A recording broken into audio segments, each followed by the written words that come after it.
Hello મિત્રો, good morning to everybody. હું છું નરેશ ભાઈચંદ મેઘાણી, જનજાગૃતિ મંચ, ભાવનગર, ગુજરાત. હાલના સમયમાં થોડા સમય અગાઉ સુખદેવસિંહ ઝાલા સાહેબ, જે પોલીસ ડિપાર્ટમેન્ટમાં સેવા આપતા હતા, તેઓ પાછા થયા. તેમના અનુસંધાને આજે હું એક વિડીયો બનાવી રહ્યો છું અને મારા જે સંભાવના છે, મેં તેમના વિશે જે વાતો સાંભળી છે તે મારી અંતરની ઈચ્છા છે કે લોકો સુધી પહોંચે. ઝાલા સાહેબ પોલીસ ડિપાર્ટમેન્ટમાં ફરજ અને ઈમાનની એક જીવતી મશાલ હતા. પોલીસની વર્દી શું કહેવાય તે ઝાલા સાહેબે લોકોને પોતાના કર્તવ્ય કર્મ દ્વારા એક સુખદ સંદેશ આપ્યો છે કે વર્દીની તાકાત શું કહેવાય, ફરજ શું કહેવાય, ઈમાન શું કહેવાય. ઝાલા સાહેબ એક સ્ટ્રિક્ટ નેચર હતા અને તેઓનો એક પ્લસ પોઈન્ટ હતો કે ડર જેવો શબ્દ સુખદેવસિંહ ઝાલા સાહેબની ડિક્શનરીમાં નહોતો. આ દરેક પોલીસ કર્મચારીઓએ તેમના ચિતરેલા માર્ગ ઉપર ચાલવું જોઈએ અને જે ફરજનો જે આનંદ છે તેનો અનુભવ કરવો જોઈએ. સુખદેવસિંહ ઝાલા સાહેબ અને હસમુખભાઈ પટેલ, તેમની જોડી ખૂબ વખણાય છે.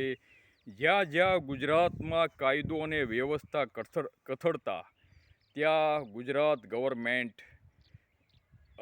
હસમુખભાઈ પટેલ અને સુખદેવસિંહ ઝાલા સાહેબની ત્યાં બદલી થતી અને ટૂંક સમયમાં તેઓ ટોટલી કાયદો વ્યવસ્થા ઉપર કંટ્રોલ કરી લેતા.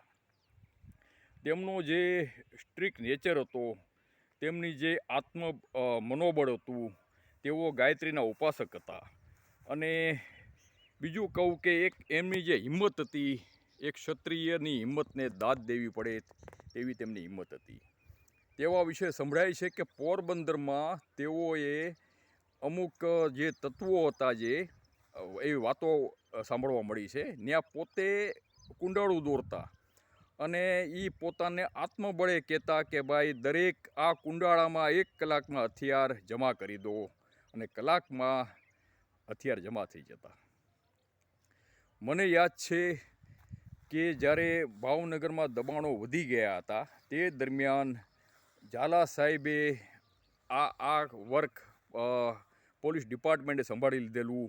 અને એ દરમિયાન ઝાલા સાહેબ મારા એક વાત સાંભળી છે, તેમ વાંચી છે ને જે મારો જે પોતાનો અનુભવ છે તે મુજબ, જ્યારે અહીંયા દબાણ હતા આપણે ભાવનગરમાં જકાત નાકાથી ટોપ 3 સર્કલ, ઝાલા સાહેબ એની પહેલાં કેવડાવ્યું અને નેક્સ્ટ ડે પોતે જઈને ઊભા રહ્યા. એનો પ્રભાવ તમે જુઓ, તમે ઊભા રહીને માત્ર જીપની બહાર એણે ઊભા રહ્યા, ટોપી નીચે હાથમાં પકડી, અને ટૂંક સમયમાં દરેક કેબિનવાળાઓએ સ્વયંભૂ સાહેબને માનમાં, સાહેબનું પ્રત્યે એ લોકોનો જે ભાવ હતો, જે સાહેબની જે ધાક હતી અને સાહેબનો જે પ્રભાવ હતો, સ્વયંભૂ દરેકે પોતાના દબાણો હટાવવા માંડ્યા, ટ્રકો ભરાવા માંડી અને 4-5 કલાકમાં ટોટલી દબાણો આપમેળે હટી ગયા. આ સાહેબનો પ્રભાવ છે.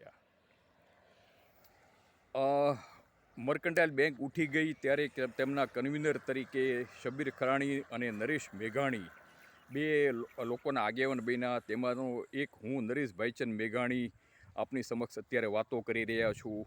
આ બેંકના અનુસંધાને અમારે હસમુખભાઈ પટેલ અને ઝાલા સાહેબ સાથે 2-3 વાર મુલાકાત થઈ છે. તેમણે સત્યનો સાથ આપવા અમને હિંમત આપી હતી.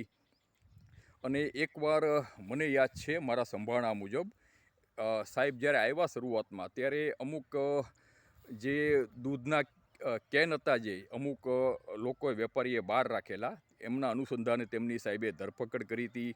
તે અનુસંધાને હું C ડિવિઝનમાં ગયો, સાહેબને એક રિક્વેસ્ટ કરી કે સાહેબ, એક ભલાભાઈ ભરવાડ કરીને એક છે, તમે જે ધરપકડ કરી એમાંથી, હા, એ કે એ ખરેખર કે માણા ભલા છે પણ બદન સાથે છે, એટલે મારે એમને FRI કરવી પડે.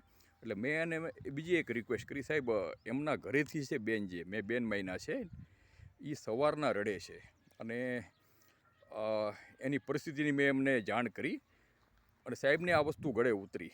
તેમને એ દિવસ શનિવાર હતો, નેક્સ્ટ ડે સન્ડે હતો. એમને કોર્ટમાં 1 કલાક હજી વાર હતી બંધ થવાને. પછી બધા પાસે જામીન મગાવ્યા અને હેલ્પફુલ થયા અને દરેકને જામીન ઉપર કોર્ટ છોડી મૂક્યા. એટલે આ એમનો જે નેચર હતો, કોઓપરેટિવ નેચર, બહારથી સ્ટ્રીક હતા પણ અંદરથી ખરેખર બહુ જ ટૂંકમાં લોકોનું કામ કરવાની એમની ભાવના હતી. અને ઝાલા સાહેબ વિશે બીજું એક વાત કરીશ કે ઝાલા સાહેબ ગાયત્રીના ઉપાસક હતા અને તેમણે એક જે ચીલો દોર્યો છે પોલીસ ડિપાર્ટમેન્ટમાં, અને પોતે ચાહત તો એ પીએસઆઈ અને ડીવાયએસપી સુધી પોગેલા, ચાહત તો એ ડીઆઈજી અને આઈજી સુધી પોગી શકત, પણ તેમણે પોતાની જે એમના સિદ્ધાંતો છે તેમની સાથે કોમ્પ્રોમાઇઝ કદી કરી નથી, કદી કોઈનું દબાણ નીચે કામ કર્યું નથી.